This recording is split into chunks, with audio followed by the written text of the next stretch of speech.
good to be back here po sa lugar ninyo. Very thankful to Father Jerome. After very warm welcome, sabi ko sa kanya, okay, babalik po kami dyan to have Mass, and it will be televised, Channel 5. Tuloy po ako, there are times na dumarating po ako sa misa o sa mga occasion, ang address po sa akin ng mga tao ay ito. Nandiyan na, the late Father Fernando Suarez. The late, dahil po ako'y late. But, after listening to today's gospel, sabi ko, hindi naman pala masama masyadong pagkalit ko kasi nalilate lang ako 30 minutes or an hour. But si Jesus, He was late for 4 days.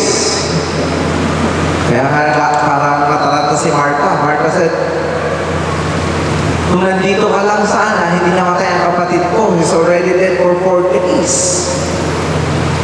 Anyway, marami po kasi gustong ituro sa atin ang Diyos. Like in today's gospel, now there's nothing to worry about if you really have faith in Jesus. Those who have faith, we should celebrate. Nandito ngayon, we have so many reasons to celebrate.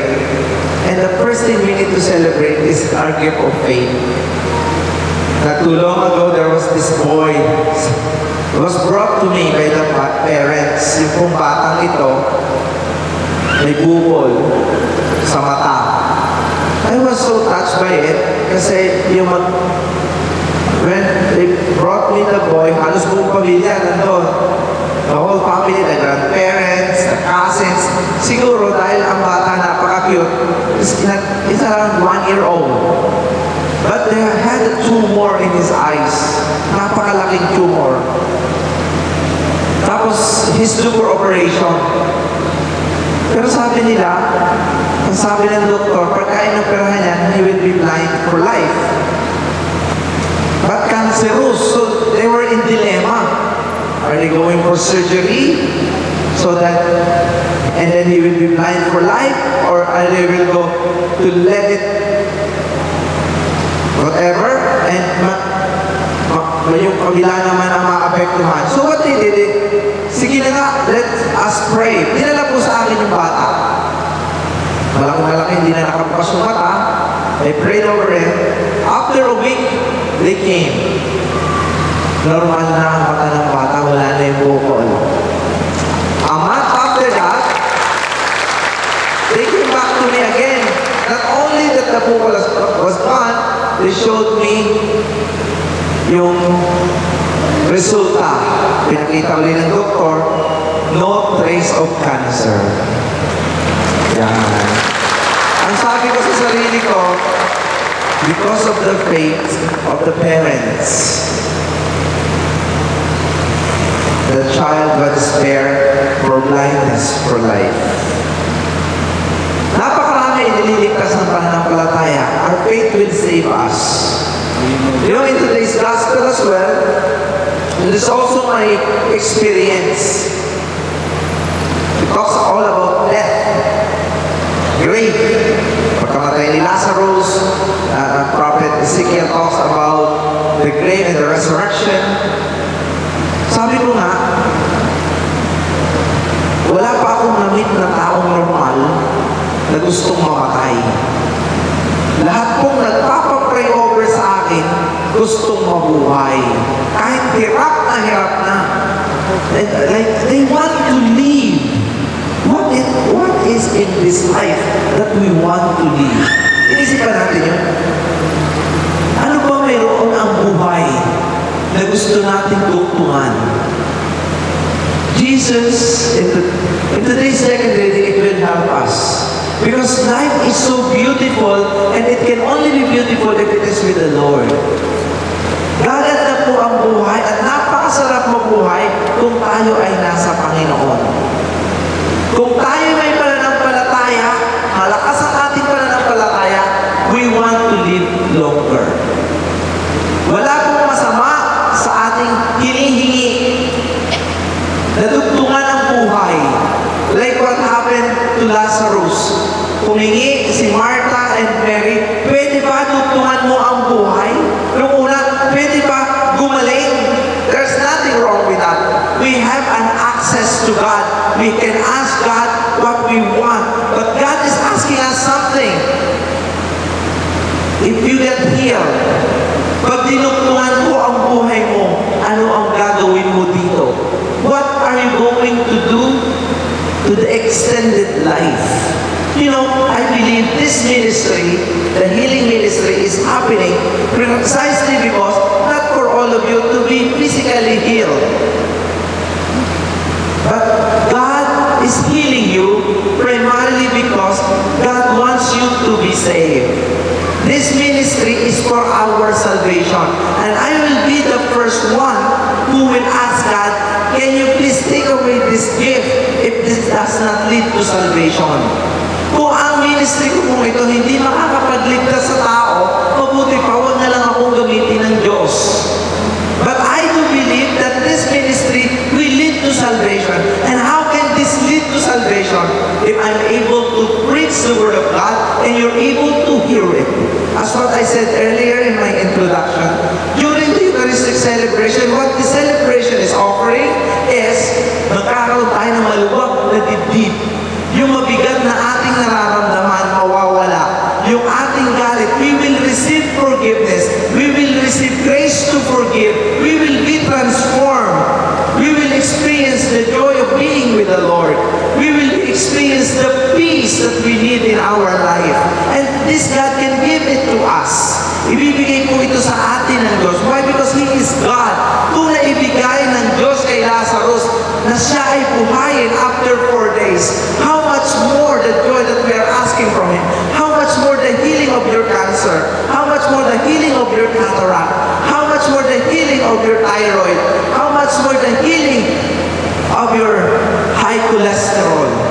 But more than anything, He wants you to know that He is the resurrection and the life.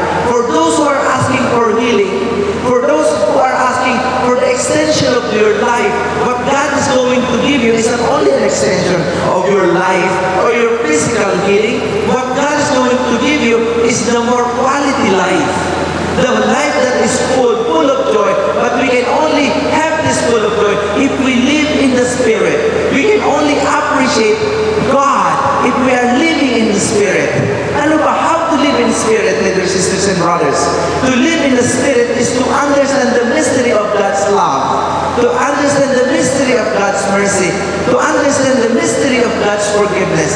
Gusto po ng Diyos, mabuhay tayo sa mundo ito na walang masyadong galit sa puso, walang iniisip na masama sa kapwa, walang bahid na pag-inganti.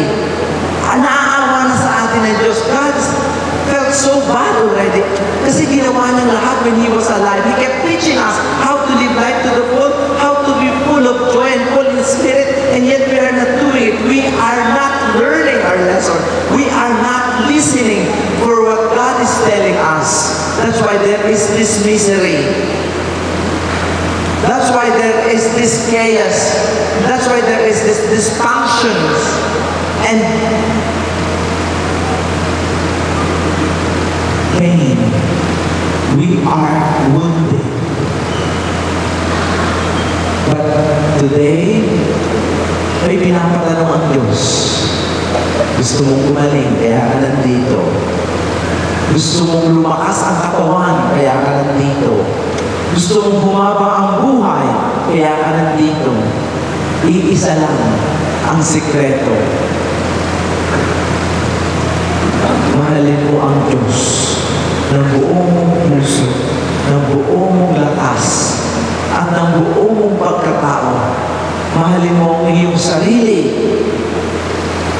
Mahalin mo rin ang iyong kapwa. That's it. Why God is asking us to love? Because love heals. It is impossible for you, my dear sisters and brothers, to experience healing. It is impossible. You need to enter into this mystery of love. You need to love yourself. Kailangan mong mahalin ang iyong sarili. For those who never love themselves, healing is impossible. Why? Hindi papasok ang grasya ng Diyos sa taong galit na galit sa sarili niya. Hindi rin papasok ang Diyos sa taong galit na galit sa mundo, kaya sumusungit. Hindi papasok ang grasya ng Diyos sa taong ang puso ay punong-puno ng paghihiganti. That's why we want to live. From the very beginning, wala akong nagkasal. Pagkapanganak, namamatay na ako, sana ako. May nananalangin para sa kapwa dahil galit. Sana mamatay ka na. Nasabi ng lalo na mahaba ang buhay. Tulad ng aking kaibigan. Sabi ko nga tuloy, Father, nagreklamo sa kanyang asawa. Ano po ang gagawin sa asawa ko? Babaero.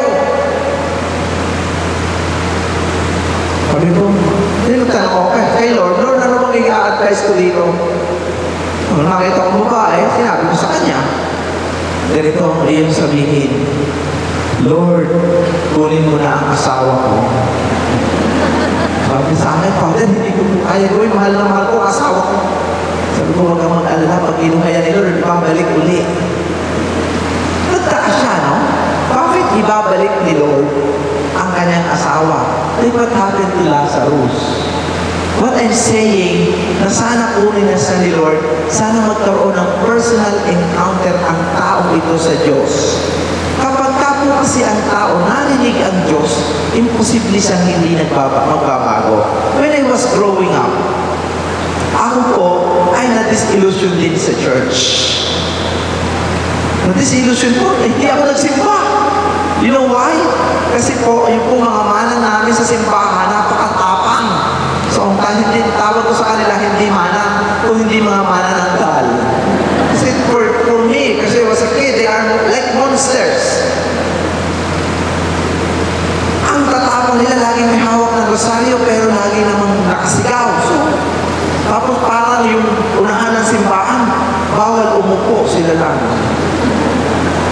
So, nung ako naman ay naging pari na, and I realize why they are like that. Bakit hindi nagbabago ang tao kahit sila nagdadasal? Bakit ang tao kahit nagsimba, pareho pa rin? Galit, palasigaw, sinungaling, puno ng paghihiganti, parang walang nabago. Alam niyo kung bakit? Hindi nila narinig ang sinabi ng Diyos. Because the Word of God is life-giving and life-changing. I hope after this Mass, when you go home, I hope you have something to take with you. Sana meron kayong napulot. I hope you get something. And in doing so, you will be excited once again in coming back to church. Yung message ng Diyos, may message siya sa inyo. Message of love, message of hope, message of peace, message of joy. That life is so beautiful, don't waste it. It is very short. Hiram lang ito.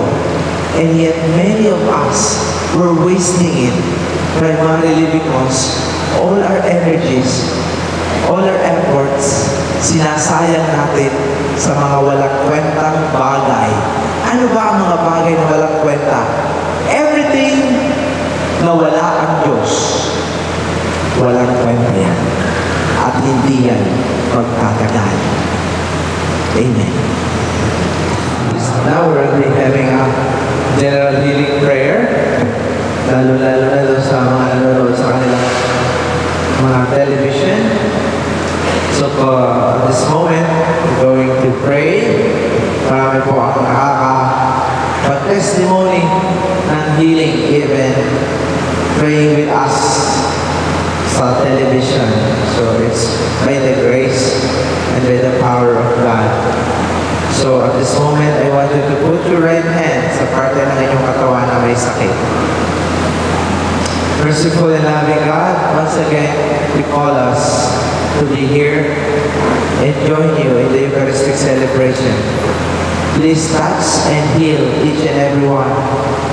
Ipuin mo po kaming lahat, lalo na yung may mga cancer. cervical cancer, breast cancer. Touch their heart as well.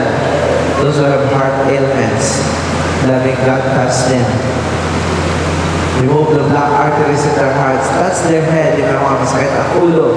Those who have migraine, tumor, paralyzed. Touch their eyes for those who have cataract, glaucoma.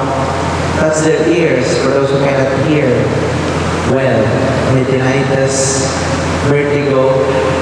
Touch their throat, yung mga may thyroid, may laryngitis, may asthma. Lord God, touch them, yung mga may diabetes. Those are suffering from excruciating pain. Yung mga masakit ang likod, dibdib, balakang, tuhod, batok, may rheumatism, gout, arthritis. Mga may endometriosis, yung mga hindi magkaanak.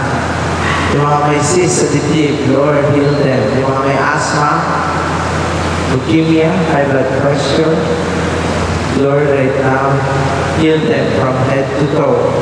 Especially those who are suffering from severe pain all over their body. Kung may galit sa dibdib, mga may emphysema, may back pain, mga na-aksidente, those who are bedridden, heal them right now, O Lord God. As we ask the intercession of the Blessed Virgin Mary as we pray. Hail Mary, full of grace, the Lord is with you. Blessed are you among women, and blessed is the fruit of your womb, Jesus. Holy Mary, Mother of God, pray for us sinners, now and at the hour of our death. Amen. Bakpakan natin ang ating Panginoon.